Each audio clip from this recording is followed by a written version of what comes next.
I want to talk about something. This is not a topic that I want to stay on too much, but I am aware that certain things exist in certain realities. Because I'm under the, I don't feel like everything has to be accepted in your reality if you don't want it there. And if you don't want it there, you should do everything possible, and I'm talking to myself too. Do everything possible to make sure it's not in your reality. Uh, I want to call this person's name a person that I just looked at. I haven't looked at her in so long. But I want to, Crystal and Carrison. I looked at a video. I don't know if it was a live she did a month ago or how long ago it was, but she talked about ncels. And listen, I'm not interested in the whole so-called black woman, so-called black man thing. That is, I can't get into that. That because you know what, that's old. That's like that's really an outdated program. That whole thing that was online with so-called black women and so-called black men. Well, black women were attacked online. Let me just say they were just attacked online, and then now you got so-called black women firing back. But for 2006 to like 2000 maybe 18 2019, they were just attacked. So that's like a good 13 14 years of an attack until so-called black women decided to fire back. So anyway, but I don't want to, that's something that's a program to just get rid of, honestly. But here's what I want to say. When it comes to the ncel thing, I do want to say social media, regardless of race. Social media has really helped to perpetuate the ncel thing. Social media, let me say why. Because I'm just going to use this example since it's so popular and everybody in the world knows. There were some brown women, so-called black women, that complained to YouTube, that put out petitions, that did everything possible to get all this hate speech against them offline. YouTube did not care. YouTube did not listen. YouTube pushed those guys' channels, and those guys really made money. And this is what I want to say.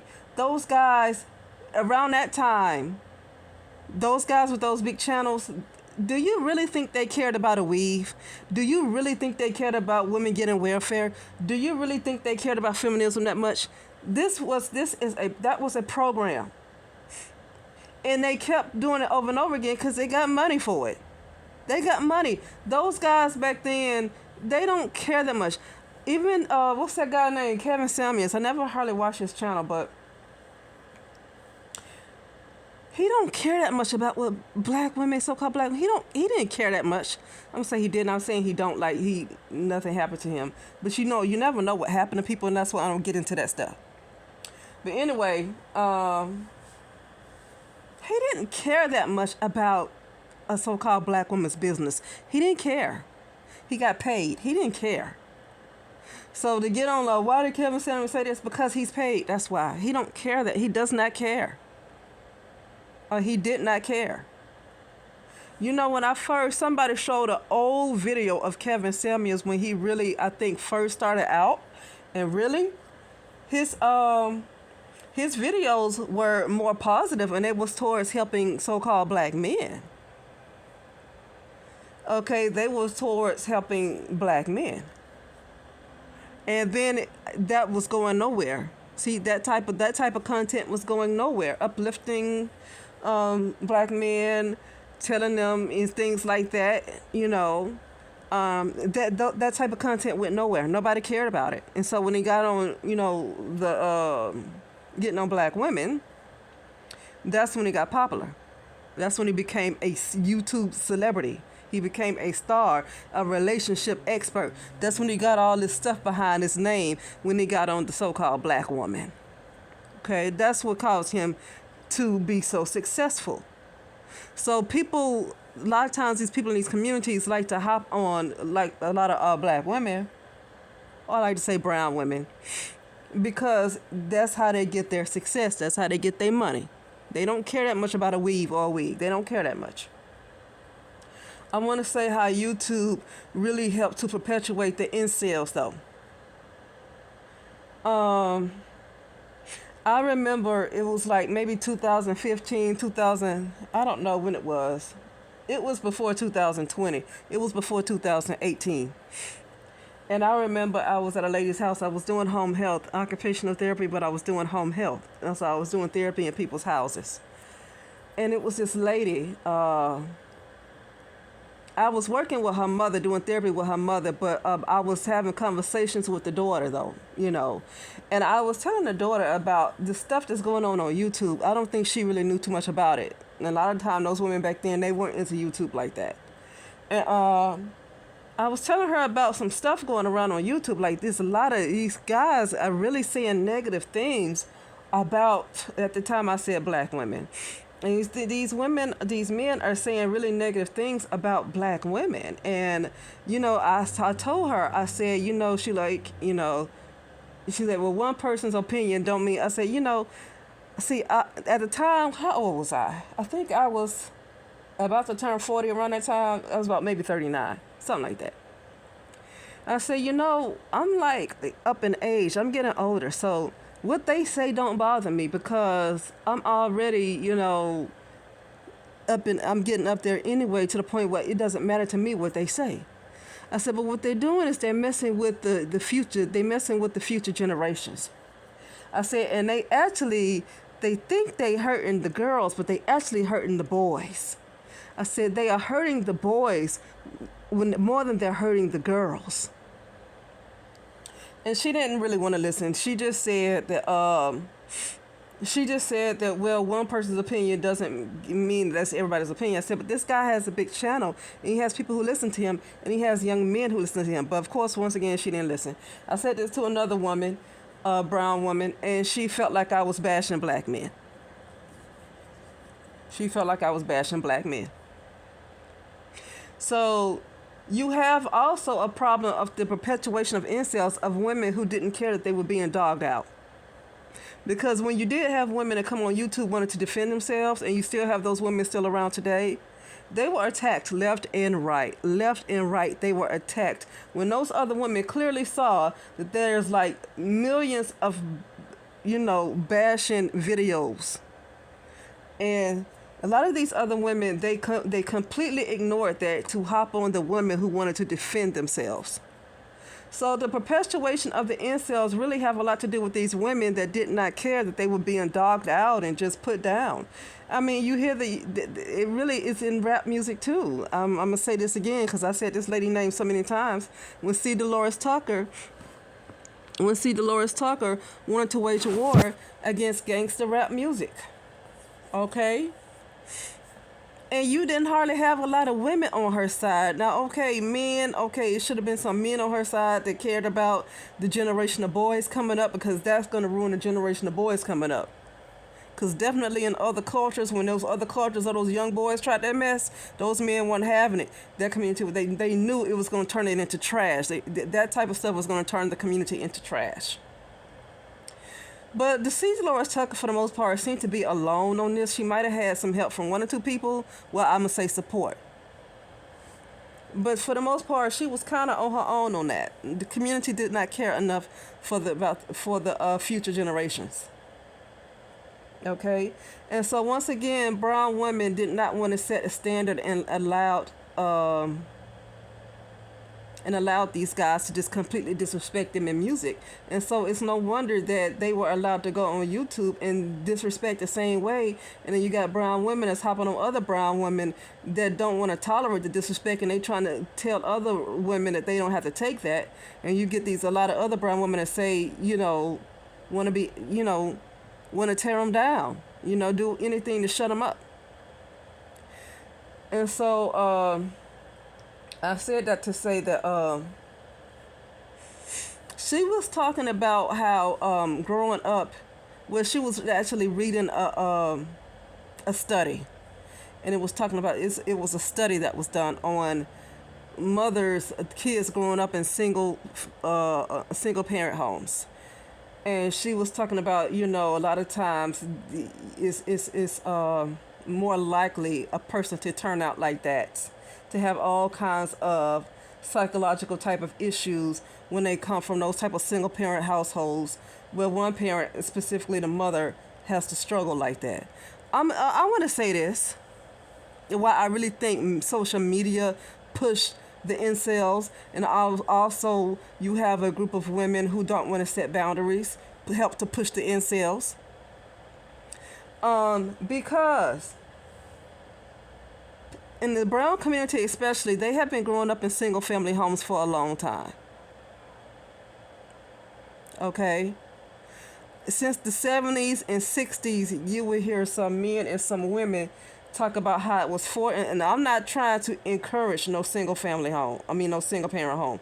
I'm not encouraging that. I'm saying the difference between then and now.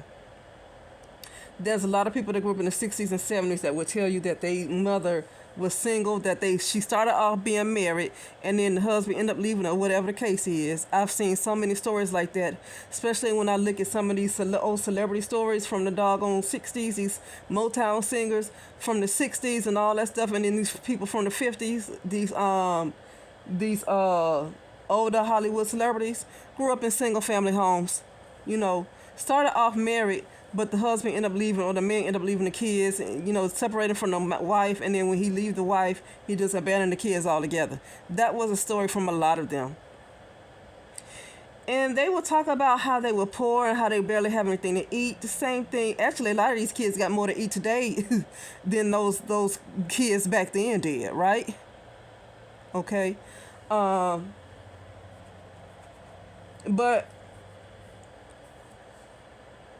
there's a difference between back then and today. I don't know if those women were able to be put in public housing back then the way women are today, and they get a lot of government assistance today, more than those women did back then. So what is really going on with the personality change? Because kids didn't just, I'm looking at the difference in the timelines. I'm looking at the difference in the timelines where you could have had 4 kids to a single mother that struggled her butt off, but it's almost like they understood her struggle and they didn't hold it against her. Now it's like it's a hatred. It was a time where there was respect back then to see the way she had to struggle, and she didn't have a bunch of kids out of wedlock like that. She started off married. Those women started off married. Those women started off being housewives, thinking that the man was going to take care of them, and then the husband say, "Oh, I'm out," and she's left to fend for herself. And that seemed to be a level of respect for the woman, seeing how she struggled and still managed to raise her children. And now there is a hatred. And I'm really putting this together all on media and the changes in the community. And let's look at the changes from the 50s to the 60s to the 70s. How did the community change? Okay. I was looking at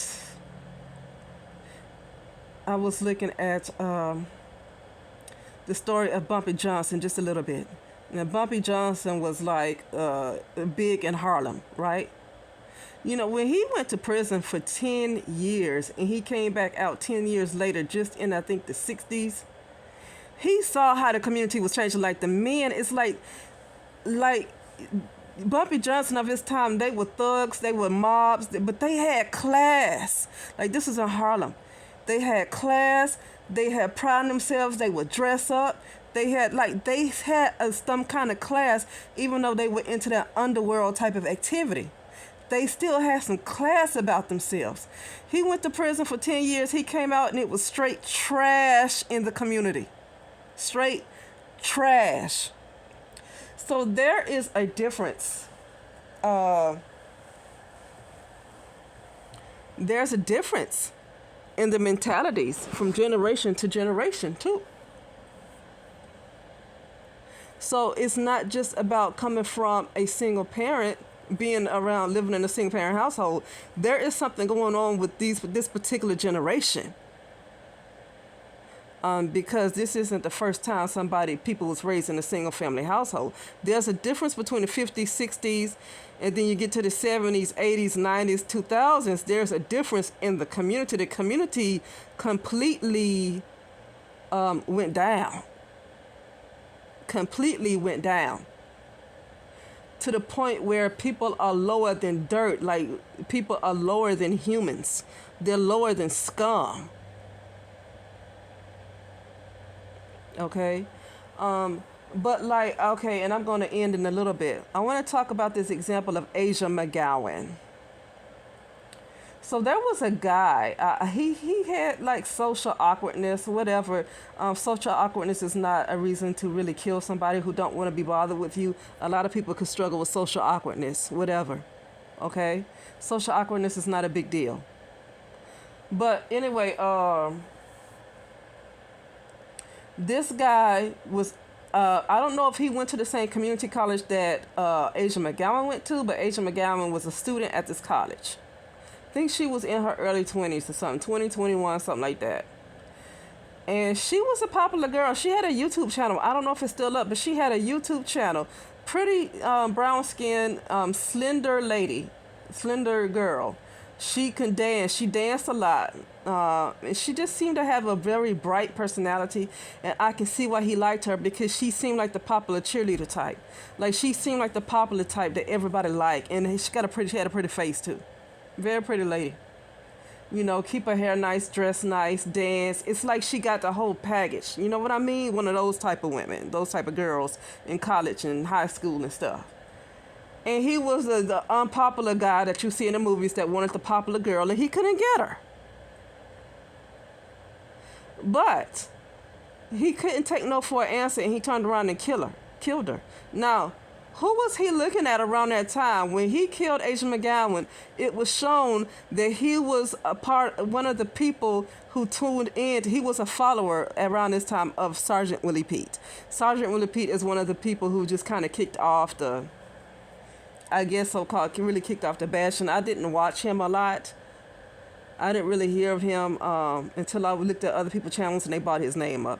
And when that guy killed Asia McGowan, it was said that he was a follower of Sergeant Willie Pete, and Sergeant Willie Pete was a little notorious, known for, you know, saying a lot of bad things about, you know, brown women, you know. So that's what I'm talking about. It's like these people, these guys, true enough, they already had their mental issues, but you know, watching the these people on YouTube, that they get the green light to publicly tear down, you know, these women. And these guys are looking who don't really have a positive male role model in their life. And then they get a lot of then you have these guys on YouTube that become those guys' role models. And I was saying that to this lady when I was doing a home health visit.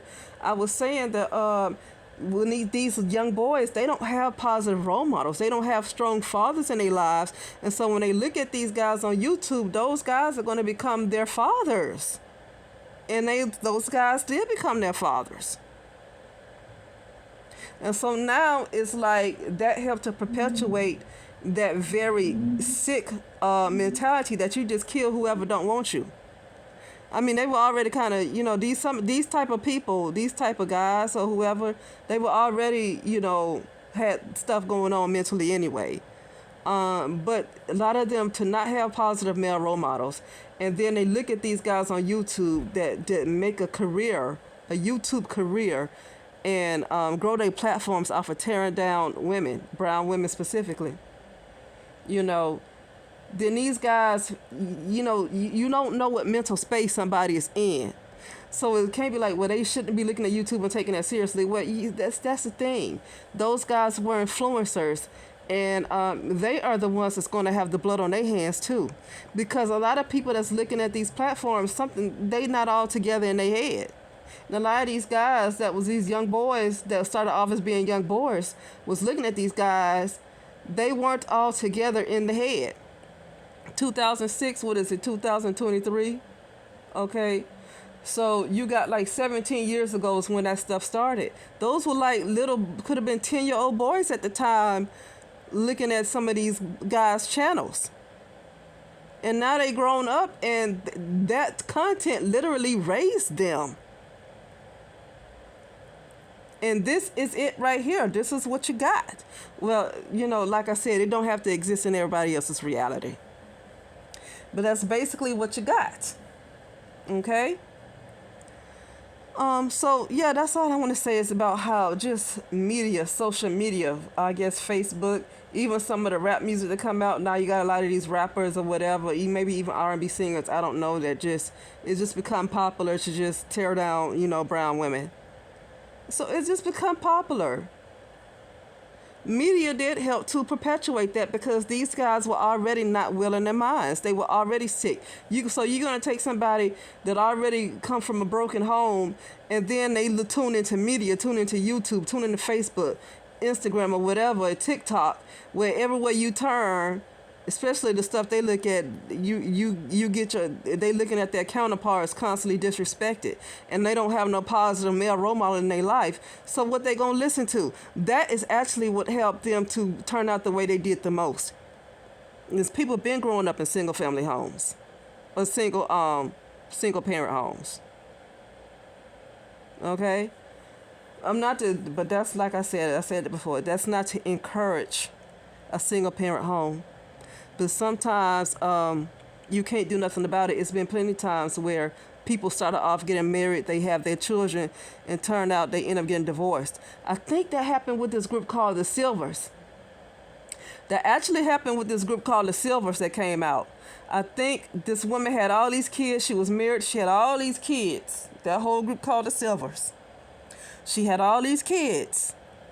And then that man ended up leaving her, and she was stuck with those kids. And then she just, I don't know. I want to say, I don't know if they got divorced or not, but I think they did.